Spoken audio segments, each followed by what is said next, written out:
Important notations and terminology. Welcome, everyone.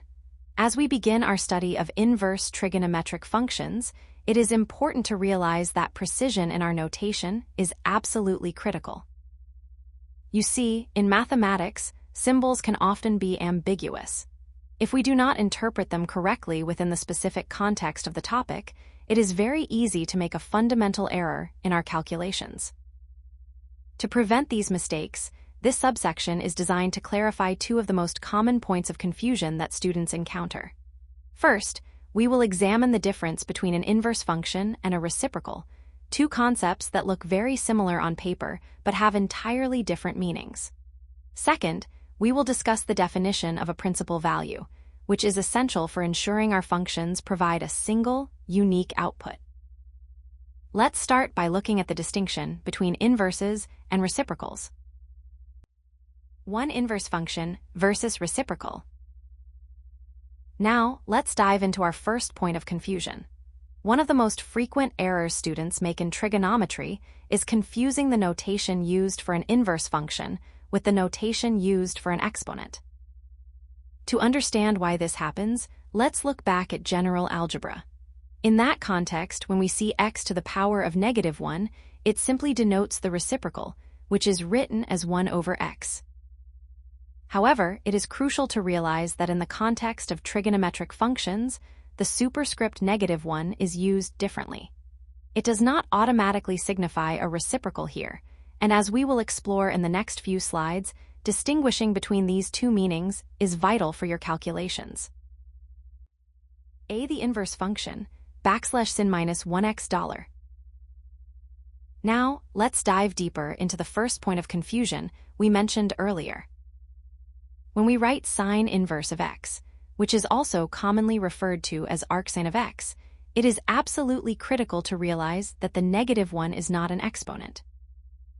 Unlike in basic algebra, where a negative power indicates a reciprocal, in this specific context, it is a functional notation. This means it is simply a symbol used to indicate that we are using the inverse of the sine function. To understand what this actually means in practice, think of it as asking a specific question. What is the angle theta such that the sine of theta equals x? Essentially, the purpose of the inverse function is to undo the sine operation. While the regular sine function takes an angle and gives us a ratio, the inverse function takes that ratio and allows us to work backward to find the original angle. Keep this distinction in mind, as we will now compare this directly with the reciprocal notation in the next slide to ensure you don't mix the two up. The reciprocal, sin x. Now, let's move on to the second case, which is often where the confusion begins. When you see the entire trigonometric function enclosed within parentheses with the exponent -1 placed outside, it denotes the multiplicative inverse, or more simply, the reciprocal. To clarify what this means mathematically, sine of x raised to the power of -1 is equal to 1 divided by the sine of x. It is important to recognize that this is not a new operation, but rather a trigonometric identity. This expression is exactly equivalent to the cosecant of x. Unlike the inverse function we discussed in the previous slide, which helps us find an angle, this reciprocal notation is simply dealing with the ratio of the sides of a triangle. Step-by-step comparison. Now that we have defined both the inverse function and the reciprocal, you might be wondering how to quickly tell them apart when you encounter them in your exercises. To distinguish between the two, I want you to follow these 3 simple steps. First, check the placement of the -1. If the -1 is placed directly on the function name, for example, sine inverse, then you are dealing with the inverse function. Second, look for parentheses. If the entire function is enclosed in parentheses and the -1 is placed outside, such as the quantity sine x, all raised to the power of -1, then this denotes the reciprocal. Finally, you can verify the result to ensure you are on the right track. Remember that the result of sine inverse of x is always an angle, whereas the result of the reciprocal of sine x is a ratio or a numerical value. In the next slide, we will apply these steps to a concrete example to see this difference in action. Example for clarity. To make these concepts concrete, let's look at a practical example using the value x equals 0.5. First, let's examine the expression sine inverse of 0.5. As we established in the previous slides, this notation is not an exponent. Rather, it is asking a specific question. Which angle has a sine value of 0.5? The result of this operation is an angle, specifically pi over 6 radians, which is equivalent to 30 degrees.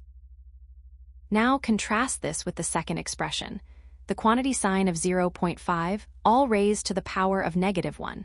Because the function is enclosed in parentheses, this denotes the reciprocal. In this case, we are not looking for an angle. Instead, we are asking, what is 1 divided by the sine of 0.5 radians? When you calculate this, you get a numerical ratio, which is approximately 2.17. Notice the stark difference in the results. The first gives us an angle, while the second gives us a number. Keeping this distinction clear is vital, as it sets the stage for our next topic, where we will discuss why we need principal values to handle the fact that multiple angles can actually produce the same sine value. 2. Understanding the principal value. Now that we have clarified the difference between inverse functions and reciprocals, let's move on to a fundamental concept that explains why we need specific rules for these inverse functions. First, it is important to remember that trigonometric functions are periodic. In simple terms, this means that their values repeat themselves in a regular cycle every 2 pi radians. Because of this repetitive nature, a challenge arises. For any specific value you choose within the domain, there isn't just one single angle that produces it. Instead, there are infinitely many angles that will result in that same value. Now, this creates a problem for us in mathematics. For a mathematical relation to be officially classified as a function, it must follow a strict rule.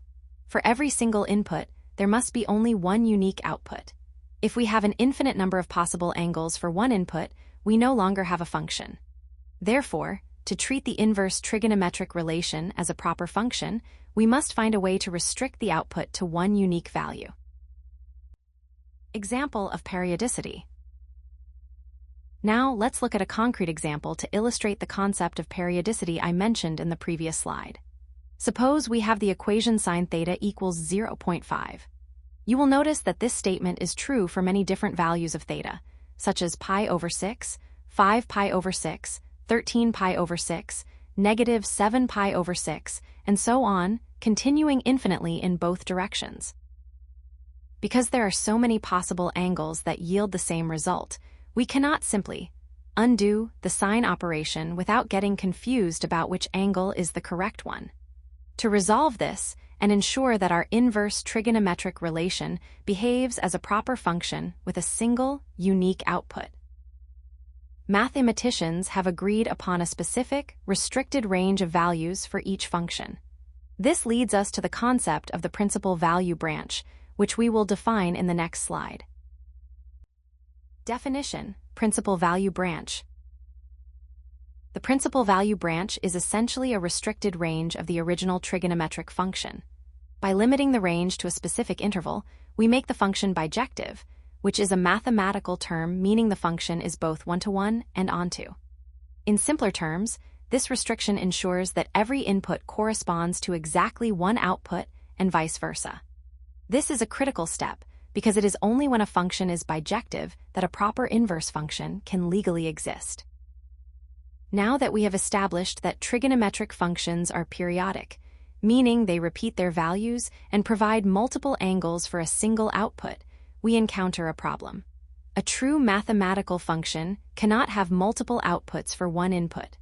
To solve this, we introduce the concept of the principal value branch.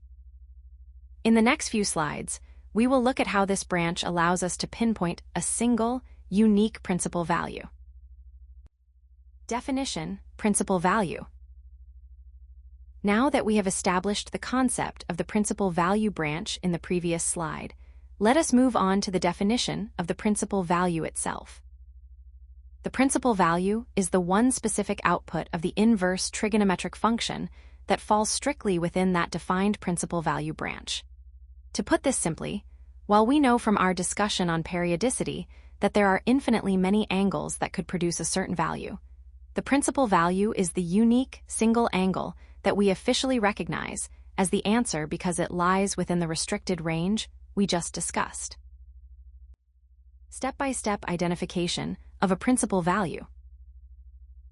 Now that we have defined what a principal value is, let's walk through a step-by-step process to identify one correctly. First, you must identify the function you are working with. For this example, let's use the inverse cosine of x. Second, you need to recall the principal value branch associated with that function. As we have previously discussed, for the inverse cosine of x, the restricted range is from 0 to pi radians. Third, you find the possible angles that satisfy the equation. For instance, if you are calculating the inverse cosine of -1/2, you will find that both 2 pi over 3 and 4 pi over 3 have a cosine value of -1/2. Finally, you must select the specific value that falls within the defined branch. Since only 2 pi over 3 lies within the interval from 0 to pi, we determine that the principal value is 2 pi over 3. By following these steps, you ensure that you are providing a unique functional output rather than just any angle that fits the equation. Common mistakes to avoid. Now that we have established the definitions of inverse functions and principal values, let us examine some common pitfalls. It is very important to be mindful of these errors to ensure your calculations are mathematically sound. First, let us discuss the reciprocal trap. A frequent mistake is writing sine inverse of x equals 1 over sine of x. To correct this, refer back to our earlier discussion. Remember that sine inverse of x results in an angle, whereas 1 over sine of x is the multiplicative inverse, which is the cosecant of x. Next, we have the issue of ignoring the branch.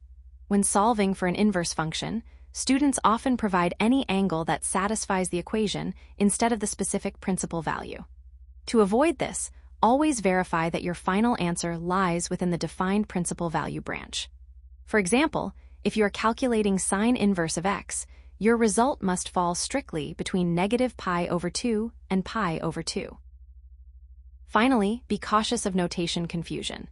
There is a tendency to treat sine squared of x and sine inverse of x in the same way. However, you must remember that while sine squared of x is a shorthand for the sine of x quantity squared, sine inverse of x is a functional notation and does not mean the reciprocal or 1 over the sine of x. By keeping these distinctions clear, you will avoid the most common errors in this topic. Let us now move to the final slide for a summary of these key takeaways. Key takeaways. Now, let's wrap up everything we have discussed in this section with a final summary table to ensure these distinctions are clear. First, let's look at the inverse function. As we established earlier, this is denoted as sine inverse of x. Its primary purpose is to find the angle whose sine is x, and therefore, the result of this operation will always be an angle. Next, we have the reciprocal. Notice the notation here. It is the quantity sine of x, all raised to the power of -1. As we discussed, this is fundamentally different from the inverse function. It represents 1 divided by sine of x, which is equivalent to the cosecant of x. Unlike the inverse, the result here is a ratio or a number. Moving down to the principal value branch. This refers to the range of the inverse function f. Because trigonometric functions are periodic, we use this agreed-upon restricted range to ensure our inverse is a proper function. This is expressed as an interval. Finally, we have the principal value. This is the actual value of the inverse function f of x. It is the unique angle that falls strictly within the principal branch we just mentioned, resulting in a single, specific angle. I encourage you to refer back to this table whenever you are solving problems to avoid the common notation traps and range errors we covered in the previous slides.